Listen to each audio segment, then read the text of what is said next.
Hey everyone, welcome to this explainer. Look, if you've glanced at your phone lately and felt totally overwhelmed by the sheer number of digital finance apps, trust me, you are not alone. Today, we're going to cut right through that noise. We're going to decode the fast-moving Philippine e-wallet landscape so you can find the absolute perfect fit for your specific everyday needs. Because let's face it, we're in the middle of a completely cashless revolution. But with so many brightly colored icons competing for your attention and your money, simply downloading all of them isn't the answer. Matching the right app to your daily lifestyle is absolutely crucial. You need a tool that works for you. So which one truly deserves that prime real estate on your home screen? All right, here's our roadmap for today. We'll start with the cashless revolution. Compare the heavyweights, Gcash and Maya. Check out some lifestyle specialists, see what the community consensus is, and then get you set up. Section 1. The Cashless Revolution. It's wild to think about, but smartphones have practically replaced physical cash for millions of us. Remember standing in an endless line under the blazing midday sun just to pay an electric bill? Now, you literally do it from your couch. You can pay utility bills instantly, shoot money over to family across the country, and shop online or in-store with just a couple of quick taps. It is a complete overhaul of how our money moves. Moving on to Section 2. Gcash versus Maya, our heavyweights. These two giants are splitting the market in some really fascinating ways. On one side, Gcash boasts sheer scale, offering the absolute widest merchant network out there. But then you've got Maya bringing out the heavy artillery. Maya functions as a fully licensed digital bank, complete with virtual and physical cards you can actually carry with you in your pocket. And here's a massive hook if you're looking to actually grow your money. Because Maya holds that digital bank license, they allow users to earn up to a staggering 10% interest per annum on their savings, depending on their current promos. They also throw in frequent cashback on prepaid loads, making it an incredibly aggressive choice for building wealth rather than just storing it. On the flip side, Gcash remains the undisputed leader when it comes to everyday accessibility. They might not be shouting about a 10% interest rate, but they seamlessly integrate things we use every single day.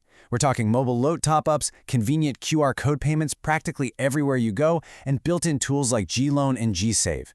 If you just need to ensure your app works at the Sari store down the street, man, Gcash is incredibly tough to beat. Section 3. Specialists for your lifestyle. Now, you know you don't have to use just one app for the whole shebang, right? Palawan Pay is dominant for local physical remittance. GrabPay is your go-to for maximizing ecosystem rewards. And Coins.ph carves out a great space for crypto and digital assets. Let's break these down to see if they fit your vibe. First up, Palawan Pay. If your day-to-day relies heavily on local barangay access, whether you're right in the heart of Metro Manila or out in the provinces, this one is highly favored. Why? Because it links directly and seamlessly to physical Palawan pawn shop branches. It bridges that gap between digital convenience and physical cash networks better than almost anyone else. Then we have GrabPay.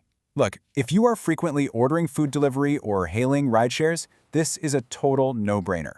GrabPay lets you rack up Grab rewards points while you spend. Plus, it offers a digital-first GrabPay MasterCard for your online and in-store purchases, keeping all your spending inside a very rewarding ecosystem. Rounding out our specialists is Coins.ph. If you're a gig worker getting paid from abroad, or if you're actively exploring Web3, this is your ultimate tool. It's basically a hybrid, an e-wallet and a digital asset exchange rolled into one. It makes trading crypto and handling stablecoin-powered remittances super easy. All right, Section 4. The Community Consensus. Because marketing claims are one thing, right? We wanted the real street-level verdict. So we dug into the highly active financial community over on Reddit's r/Fininvest. These are folks who track every single peso and push these apps to their absolute limits. And the consensus? It's actually pretty clear-cut. Users overwhelmingly favor Gcash for its unbeatable reach at local Sari stores and restaurants. You literally cannot walk down a street without seeing their QR codes. But, and this is a big but, those exact same users often prefer Maya for its system reliability. They report way less system downtime and a much smoother digital banking experience overall. It perfectly highlights that trade-off between absolute, everywhere accessibility and technical stability. Okay, on to Section 5, setting up your wallet. You know, a lot of people put off setting up these tools because they assume there's going to be a mountain of paperwork, but getting your digital wallet running is a breeze. It requires practically zero paperwork. All you need is your Philippine mobile number and a valid, government-issued ID. Think passport, UMID, or driver's license. That is literally it. It takes just 4 simple steps. 1. Download the app.